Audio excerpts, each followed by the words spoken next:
Hello दोस्तों, स्वागत है आपका हमारे यूट्यूब चैनल पर। आज की वीडियो में हम पढ़ेंगे कक्षा 12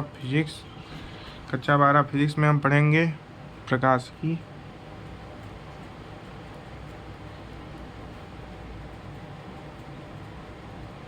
जिसको इंग्लिश में कहते हैं ऑप्टिक्स।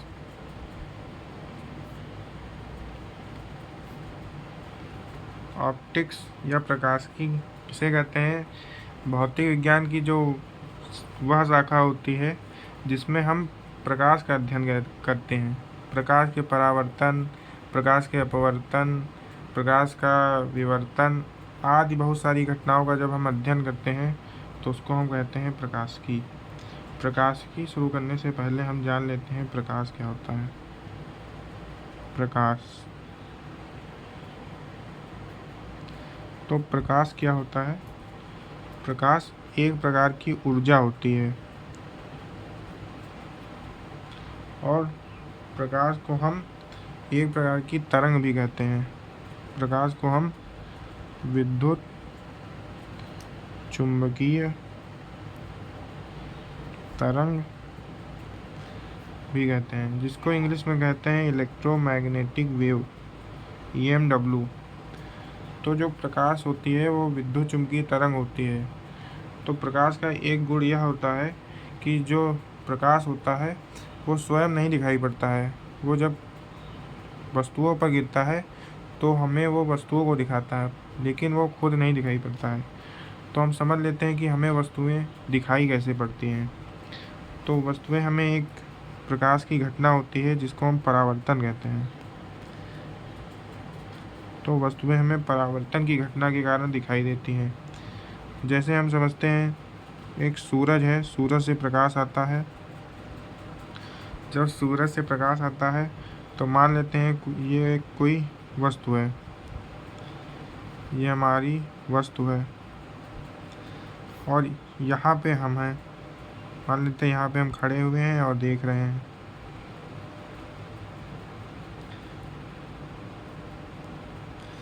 तो सूर्य से जब प्रकाश आता है, मान लेते हैं ये प्रकाश आ रहा है,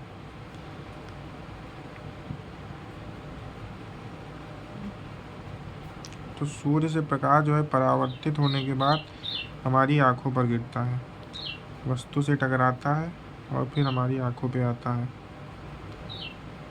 जिस तरह से। तो जब ये हमारी आँखों पे आता है तो हमें वस्तुएं दिखाई पड़ती हैं, तब हमें वस्तुएं दिखाई पड़ती हैं। ठीक। तो दोस्तों, हमें प्रकाश इस तरह से परावर्तन की घटना के कारण दिखाई देता है। तो अगर जैसे हम किसी कमरे में बंद हैं और कोई बल्ब भी नहीं जल रहा है और कोई प्रकाश नहीं आ रहा है तो हमें वस्तुएं नहीं दिखाई पड़ती हैं, जबकि कमरे में वस्तुएं होती हैं लेकिन वो हमें नहीं दिखाई पड़ती क्योंकि वहाँ पे परावर्तन की घटना नहीं हो रही है, इसलिए हमें वस्तुएं नहीं दिखाई पड़ती हैं। अब हम समझ लेते हैं कि परावर्तन क्या होता है।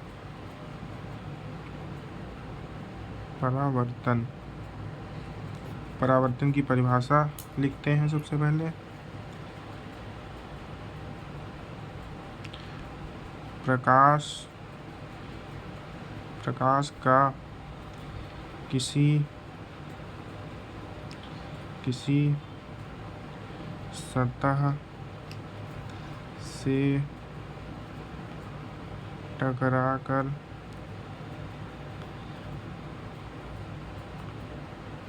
टकराकर पुनः उसी माध्यम में लौटना जिससे वह गया था, उसे हम परावर्तन कहते हैं। तो दोस्तों, प्रकाश का जब किसी सतह से टकराना और पुनः उसी माध्यम में लौट आना जिससे वह गया था उसे हम परावर्तन कहते हैं। जैसे एक हमारे पास एक दर्पण है, इस तरह के दर्पण को हम कहते हैं समतल दर्पण।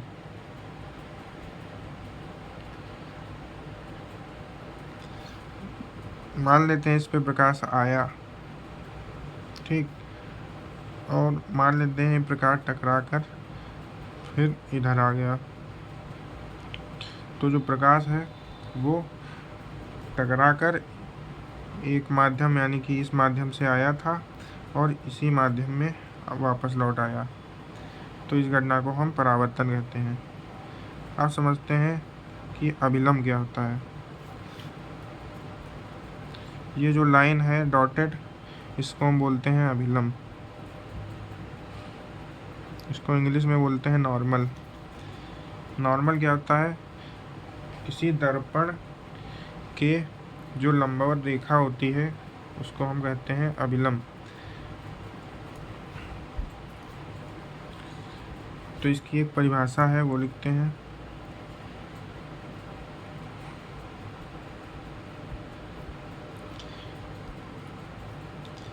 आपतित किरण व परावर्तित किरण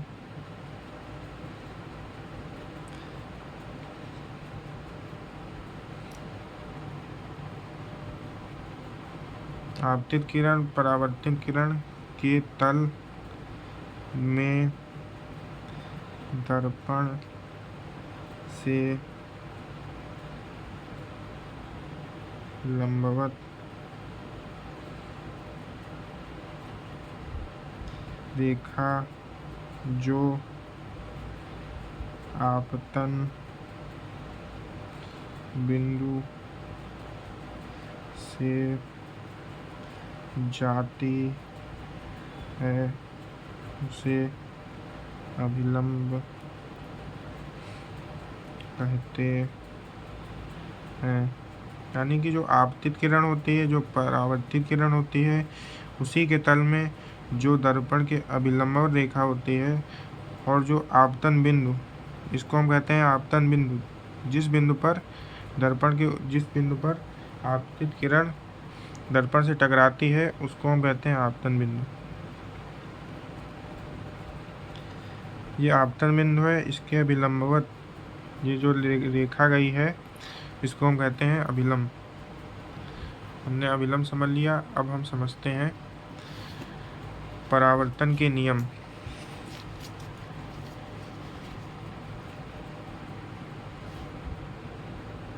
परावर्तन के नियम।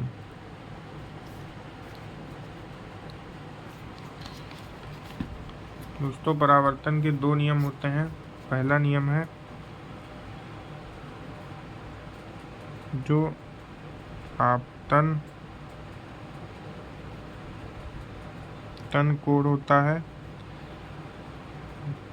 और जो परावर्तन कोण होता है, परावर्तन कोण समान होते हैं। अब हम समझ लेते हैं आपतन कोण क्या होता है, परावर्तन कोण क्या होता है। तो ये जो किरण है, मान लेते हैं इस समतल दर्पण से इस तरह टकरा कर इधर चली गई और ये मान लेते हैं अभिलंब है। जो आपतित किरण होती है इसको हम कहते हैं आपतित किरण,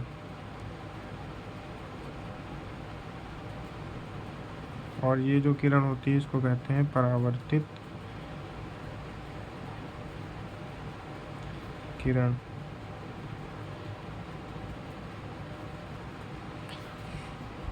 तो आपतन कोण क्या होता है? जो आपतित किरण और अभिलंब के बीच का कोण होता है उसको हम कहते हैं आपतन कोण, और आपतन कोण को हम I से प्रदर्शित करते हैं। और परावर्तित किरण और अभिलंब के बीच के कोण को हम कहते हैं परावर्तन कोण, और परावर्तन कोण को हम R से डिनोट करते हैं। इसको इंग्लिश में कहते हैं एंगल ऑफ इंसिडेंट एंड, और परावर्तन कोण को कहते हैं एंगल ऑफ रिफ्लेक्शन। आपतन कोण और परावर्तन कोण समान होते हैं। पहला नियम ये हो गया, कोण I बराबर कोण R। अब हम दूसरा नियम लिखते हैं, आपतित किरण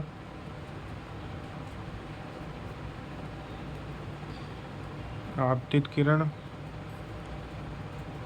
परावर्तित किरण तथा अभिलंब तीनों एक ही तल में होते हैं। आपतित किरण, परावर्तित किरण तथा अभिलंब तीनों एक ही तल में होते हैं। ये हमारा दर्पण है और ये कोई किरण आपतित हुई, उसके बाद फिर परावर्तित हो गई, और ये हमारा अभिलंब है। तो ये जो आपतित किरण, परावर्तित किरण और जो अभिलंब है, ये तीनों एक ही तल में है। ये हमारा एक तल है, ये हमारा तल। तो ये जो आपतित किरण, परावर्तित किरण है, ये एक तल में है। इसको हम समझ लेते हैं। मान लेते हैं ये हमारी आपतित किरण है, ये वाला पेन आपतित किरण है, और मान लेते हैं ये काला वाला पेन परावर्तित किरण है, और इसको हम मान लेते हैं ये अभिलंब है, ये अभिलंब है। तो ये कुछ इस प्रकार एक ही प्लेन में होते हैं। मान लेते हैं ये आपतित किरण है, ये आपतित किरण, ये अभिलंब, ये परावर्तित किरण। तो इनको जब हम इस तरह रखेंगे तो ये एक ही प्लेन में है। ये जो कॉपी है एक प्लेन है, तो ये इस तरह एक ही प्लेन में होते हैं। परावर्तन के नियम हो गए। अब हम समझते हैं दर्पणों के द्वारा परावर्तन।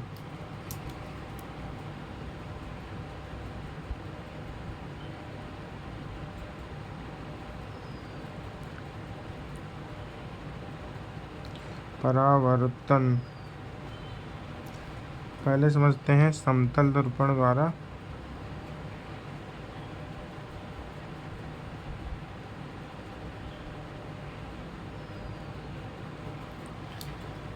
समतल दर्पण द्वारा परावर्तन कैसे होता है। तो एक समतल दर्पण है, ठीक, ये हमारी एक आपतित किरण है, ये आपतित किरण इस पे आपतित हुई, फिर ये परावर्तित हो गई ऐसे, और ये अभिलंब है, ठीक। तो ये कुछ परावर्तन इस तरह होता है। अब हम समझते हैं कि वस्तु का प्रतिबिंब कैसे बनता है। तो प्रतिबिंब बनाने के लिए मान लेते हैं वस्तु हमारी यहाँ पर है, मान लेते हैं इस जगह पे है, ठीक है, और वस्तु का प्रतिबिंब बनाते हैं। मान लेते हैं कोई किरण इधर आई अभिलंब पर, तो अभिलंब पर आई, तो जो अभिलंब के साथ जो कोण बना आपतित किरण का वो 0 डिग्री है। यही अभिलंब है और यही आपतित किरण है, तो इसका कोण, आपतन कोण 0 डिग्री है। तो जब आपतन कोण 0 डिग्री है तो परावर्तन कोण भी 0 डिग्री हो जाएगा। तो ये जो किरण जिस रास्ते पर आई है उसी रास्ते से वापस चली जाएगी, ठीक। और एक किरण दूसरी हम मान लेते हैं, एक दूसरी किरण कुछ इस तरह गई, मान लेते हैं यहाँ पर आ गई, ठीक। यहाँ पर आने के बाद हम इस पर अभिलंब बना लेते हैं। अभिलंब बनाने के बाद ये आपतन कोण हो गया। अब इसी आपतन कोण के बराबर हम कोण बनाते हुए इसको परावर्तित करेंगे। तो मान लेते हैं यहाँ पर आने के बाद इस तरह परावर्तित हो गई, तो जो ये कोण होगा इसको हम कहते हैं परावर्तन कोण। तो हमारी किरण इस तरह आकर इस तरह चली गई। तो जब हम इस परावर्तित किरण को जब हम पीछे की ओर बढ़ाते हैं तो कुछ इस तरह जाती है, और जो ये वाली किरण थी जब हम इसको परावर्तित जो किरण थी इसको जब हम पीछे की ओर बढ़ाएंगे तो ये दोनों परावर्तित किरणें दर्पण के पीछे एक बिंदु पर आपस में काटती हैं। तो जो परावर्तित किरणें एक दूसरे को जिस बिंदु पर काटती हैं उसको हम कहते हैं प्रतिबिंब। तो यहाँ हमारी ऑब्जेक्ट थी, तो हमारा प्रतिबिंब यहाँ पर बनेगा। और जो यहाँ से ऑब्जेक्ट से मिरर दर्पण के बीच की दूरी होती है और जो दर्पण से प्रतिबिंब के बीच की दूरी होती है वो आपस में बराबर होती है, यानी कि ओ पी मान लेते ओ पी है वो जो है पी आई के बराबर है।